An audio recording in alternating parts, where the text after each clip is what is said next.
अहम breaking news तव्हां सां शेयर कराया आहियूं। कराची में SIU ऐं CIA पुलिस जी बैंकुनि ऐं ATMs मां रक़म कढाए निकिरंदड़ शहरनि खां फॉल्ट कंदड़ ॾोहारियुनि ख़िलाफ़ कार्रवाई कई वई आहे।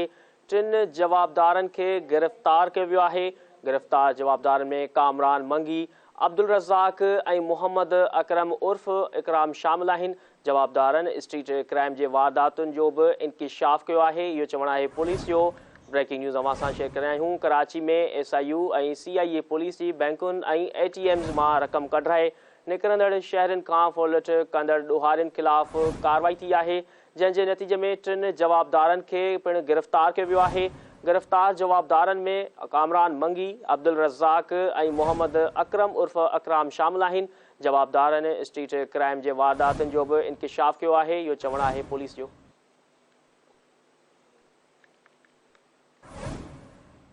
ब्रेकिंग न्यूज़ अवां सां शेयर कराया आहियूं। कराची में SIU ऐं CIA पुलिस जी बैंकुनि ऐं ATMs मां रक़म कढाए निकिरंदड़ शहरनि खां फॉल्ट कंदड़ ॾोहारियुनि ख़िलाफ़ कार्रवाई थी आहे।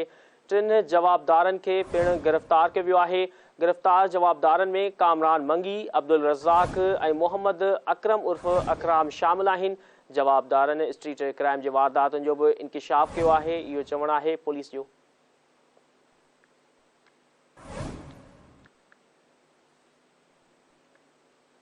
ब्रेकिंग न्यूज़ अवां सां शेयर कराया आहियूं। कराची में SIU ऐं CIA पुलिस जी बैंकुनि ऐं ATMs मां रक़म कढाए निकिरंदड़ शहरनि खां फॉल्ट कंदड़ ॾोहारियुनि ख़िलाफ़ कार्रवाई थी आहे, जंहिंजे नतीजे में 3 जवाबदारनि खे गिरफ़्तार कयो वियो आहे।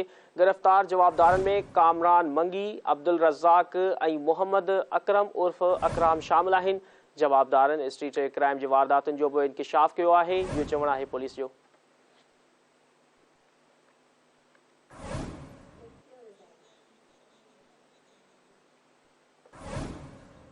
ब्रेकिंग न्यूज़ अवां सां शेयर कराया आहियूं। कराची में SIU ऐं CIA पुलिस जी बैंकुनि ऐं ATMs मां रक़म कढाए निकिरंदड़ शहरनि खां फॉल्ट कंदड़ ॾोहारियुनि ख़िलाफ़ कार्रवाई कई आहे, जंहिंजे नतीजे में 3 जवाबदारनि खे पिणु गिरफ़्तार कयो वियो आहे। गिरफ़्तार जवाबदारनि में कामरान मंगी, अब्दुल रज़ाक ऐं मोहम्मद अकरम उर्फ़ अकराम शामिल आहिनि। जवाबदारनि स्ट्रीट क्राइम जे वारदातुनि जो बि इंकिशाफ़ कयो आहे। इहो चवणु आहे पुलिस जो।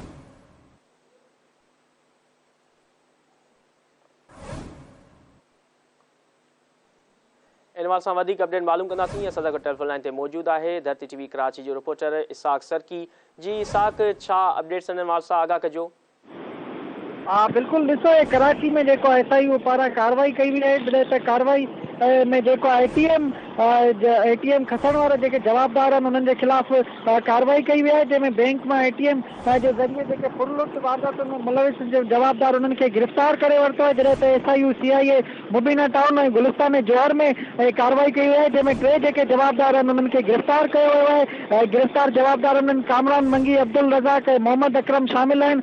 जॾहिं त गिरफ़्तार जवाबदार जेके आहिनि उहे बैंक मां जेको आहे ATM इस्तेमालु करे जेके कैश कढी ॿाहिरि ईंदा हुया माण्हू, उन्हनि खे फुरलुट जो निशानो कंदा हुया। जॾहिं त जवाबदारनि एतिराफ़ कयो आहे त बैंकनि में जेके अंदरि माण्हू मौजूदु हूंदा हुया उहे जेके कैश कढाए ॿाहिरि ईंदा हुया त उन्हनि खां फुरलुट कई वेंदी हुई, जंहिंमें जवाबदार अब्दुल रज़ाक जेको आहे बैंक जे अंदरि वेही करे जेके माण्हू पैसा कढाए ॿाहिरि ईंदा हुया उन्हनि जी रेकी कंदो हुयो। जॾहिं त जवाबदार जेको आहे गुज़िरियल साल बि सोराब ॻोठ ऐं गुलशन इकबाल में वारदातुनि करण में मुलविस आहिनि। जॾहिं त जेके जवाबदार आहिनि उहे गिरफ़्तार थी केतिराई दफ़ा जेल बि वञी चुका आहिनि। जॾहिं त जवाबदार कामरान मंगी जे मथां जेको आहे फुर जा ॿ केस दाख़िल आहिनि ऐं उहो गिरफ़्तार बि थी चुको आहे।